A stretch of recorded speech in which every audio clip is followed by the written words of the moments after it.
Assalamualaikum warahmatullahi wabarakatuh. Selamat sore, Pak Wahyu dan teman-teman semuanya.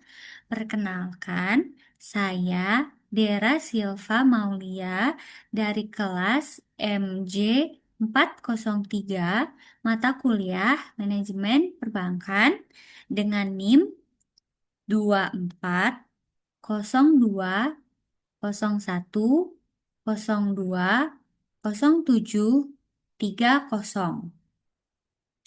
Pada kesempatan kali ini, saya akan mempresentasikan UAS Manajemen Perbankan dengan topik kesetaraan gender di dalam dunia perbankan. Topik ini saya angkat dan dipilih karena saya memikirkan pentingnya peran perempuan dalam dunia kerja, terutama dalam sektor perbankan yang menuntut profesionalitas dan inklusivitas. Berdasarkan data dari Citibank Indonesia, 56% pegawainya adalah perempuan. Hal ini menunjukkan adanya komitmen terhadap inklusivitas atau keberagaman. Namun muncul pertanyaan, apakah jumlah ini juga mencerminkan kesetaraan di setiap level pekerjaannya? Dan apakah perempuan memiliki peluang yang sama dalam menduduki posisi manajerial?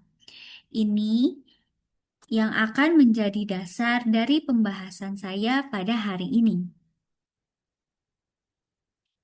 Apakah sudah ada kesetaraan dalam setiap level pekerjaan terhadap semua gender? Di dalam kasus Citibank Indonesia belum dijelaskan apakah level pekerjaan ini sudah setara untuk semua gender yang ada. Karena bisa saja, walaupun jumlahnya lebih banyak, tetapi perempuan di Citibank Indonesia hanya menduduki posisi operasional, belum menduduki posisi manajerial. Langkah Citibank Indonesia sangatlah patut diberi apresiasi karena sudah memberikan peluang kepada para perempuan untuk bekerja. Tetapi ke depannya perlu ditingkatkan lagi dalam pembagian posisi pekerjaan karena perempuan juga harus diberi ruang dan kepercayaan untuk berperan dalam kepemimpinan. Karena kesetaraan adalah kesempatan yang adil untuk setiap orang, bukan hanya sekedar keterwakilan. Berikut adalah tantangan yang dihadapi oleh perempuan-perempuan yang bekerja di Indonesia. Tantangan pertama, perempuan cenderung ditempatkan di posisi operasional dan tidak ditempatkan di posisi manajerial. Menurut data BPS, proporsi perempuan yang menduduki posisi manajerial di Indonesia masih kurang dibandingkan dengan laki-laki. Seperti yang ada di bawah ini, bisa kita lihat di DKI Jakarta saja hanya terdapat 37,81% perempuan yang menduduki posisi manajerial dibandingkan dengan laki-laki. Begitu juga di Jawa Barat, Jawa Tengah, Yogyakarta, Jawa Timur, Banten, dan seluruh Indonesia yang datanya tidak bisa saya lampirkan di presentasi kali ini, tetapi semuanya berada di bawah 50%, sehingga rata-rata Indonesia hanya di sekitar 35,02% perempuan yang menduduki posisi manajerial dibandingkan dengan laki-laki. Tantangan yang dihadapi selanjutnya yakni diskriminasi dalam sesi promosi dan evaluasi. Adanya survei menunjukkan bahwa 45% perempuan di Indonesia didiskriminasi di tempat kerjanya. Berdasarkan CNN Indonesia, sebanyak 45% perempuan mengaku pernah mengalami perlakuan tidak menyenangkan di kantor. Hal ini terungkap dalam survei Women's Equity in the Workplace yang dilakukan oleh Populix. Sebanyak 48% perempuan mengaku mendapatkan gaji yang tidak setara dengan laki-laki di tempat mereka bekerja. Sementara komposisi kepemimpinan di perusahaan juga masih banyak dipegang oleh laki-laki ketimbang perempuan. Bahkan, bukan hanya soal gaji dan jabatan yang tidak seimbang, tetapi para perempuan ini juga kerap mendapatkan perlakuan yang tidak menyenangkan secara verbal.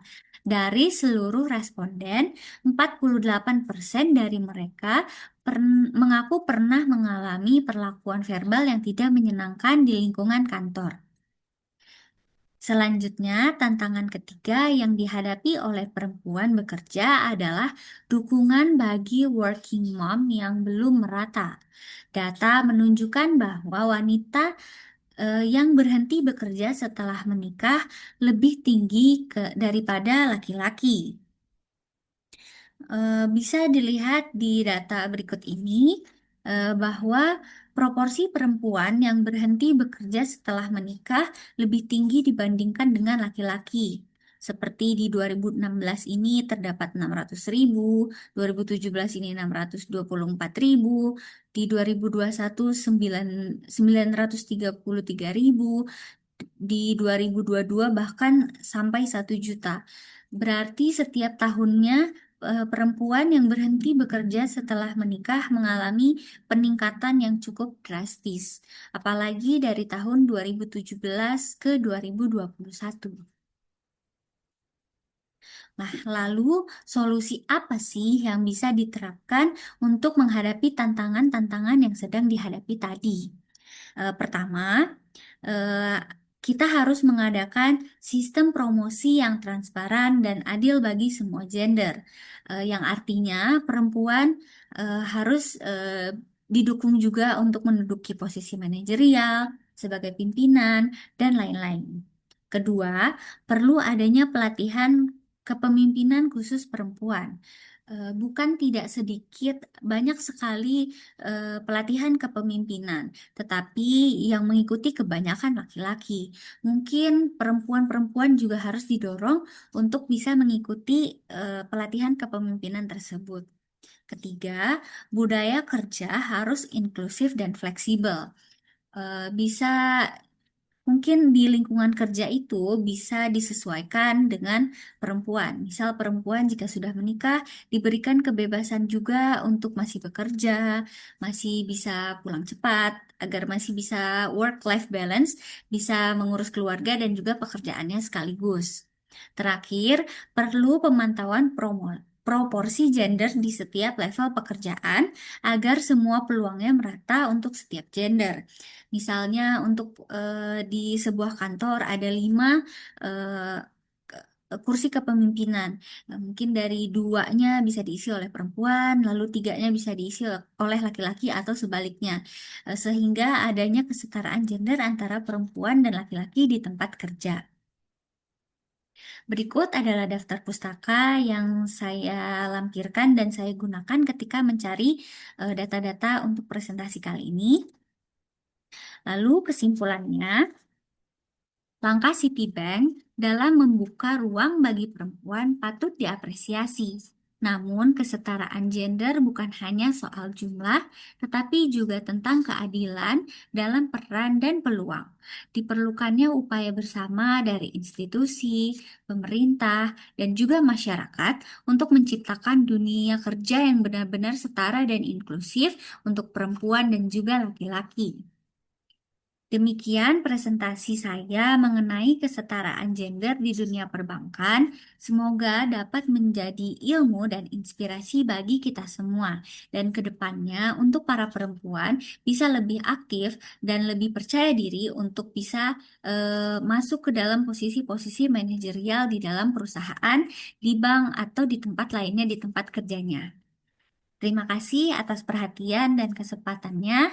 Saya pamit undur diri. Wassalamualaikum warahmatullahi wabarakatuh.